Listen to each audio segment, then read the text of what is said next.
But it's key that they have modernism in there that people can visit. So I talked to a few people, I will travel thousands of miles, obviously, just to see a great modern building. And I usually take along my whole entourage, the kids, the grandparents, everybody. So I'm bringing along my little mini economy wherever somebody has maintained a modern structure. So in the Hawaiian modern context, I think is really the first step that we need. It's written down. It's something we can all look at, absorb, and interpret for ourselves. This is one of the buildings that I really like in Honolulu, which is the archive. I have no idea what year it was built. I just find it fascinating. I think it's completely unique from what I've seen. And this is part of that walking tour that I did the other day. I think we saw a picture of this building. Again, I don't know the history of any of these, but this is what I see as a person born modern. I come to Honolulu. This is what I see when I come. This is what I actually want to find when I come to Honolulu. And I think this is the one that we're talking about over there. This is what people can enjoy. They're looking for it, and they will pay money to come to it. Here's the parking lot. And then this one, the Waikiki Circle Hotel, which I was fascinated with, said I have to go in there. So I went up and looked in the lobby. And they had the history posted up inside the lobby of the hotel, which I thought was very forward-thinking. And what I found out when I went in there was that it was actually built by Emma Kwok-chun and in 1962, and it was she was the first Asian woman to own a hotel on the Waikiki beach there. And then Kirsten later told me she also developed that condo where Obama lived. So this is creating those links between the architectural pieces and telling this story. So I want to let you know that you're not alone. And looking at modernism, this is not some crazy thing that's going to go away.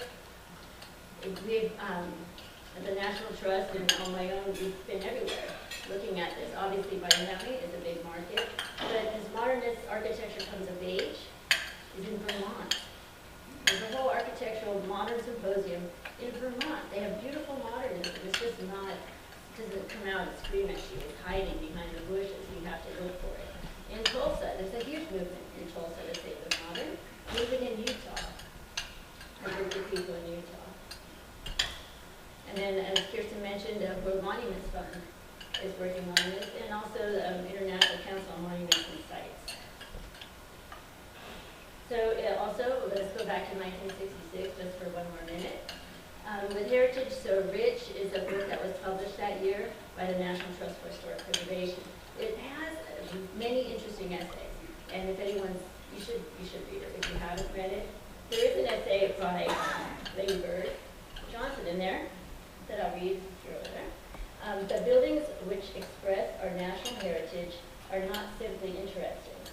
They give a sense of continuity and of heightened reality to our thinking about the whole meaning of the American past. He said we must preserve, and we must preserve wisely. So I think preserve wisely. And we have to think about these kids are the ones who are defending that handball court. All of them were born in the 21st century. They were all born modern.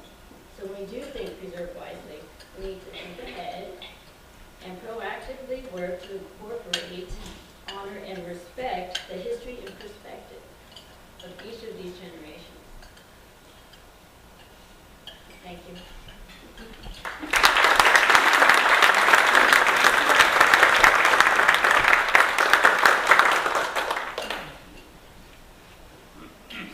Kirsten wanted me to stand up here and get her. We have time for questions. Or I can, maybe I'll eat my lunch and if you have a question but thank you very much for having me here. And I think we can do questions a little bit, Kirsten, or You don't get to eat. are there any questions?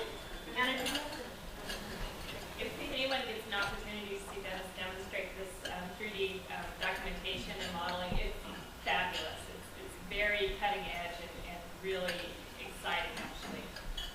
So thank you for the work you're doing on that. It's very interesting.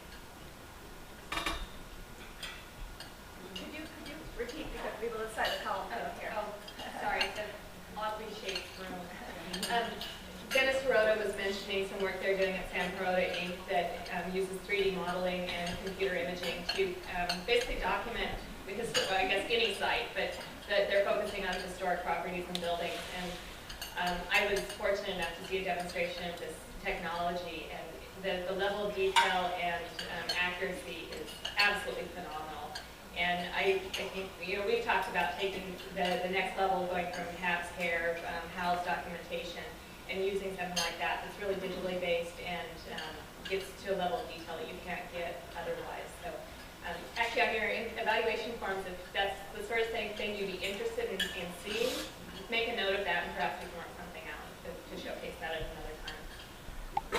Let's see, Barbara? Actually, a question for Sam. Or for Debbie? Okay, go.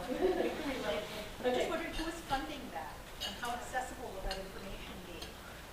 Dennis, who is funding your work and how accessible will it be?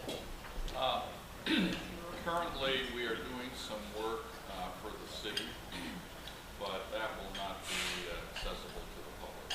Okay, so city is the client, but city is keeping it in-house. And most of the historic facilities we are doing for ourselves.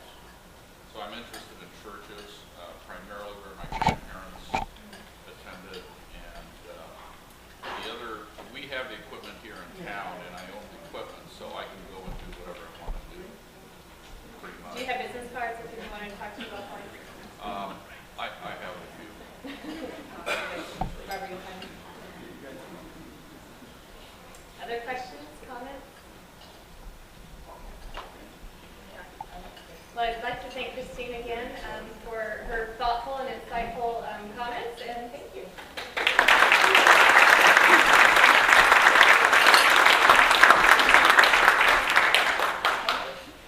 Enjoy the rest of your lunch. We're going to reconvene upstairs at 1 o'clock.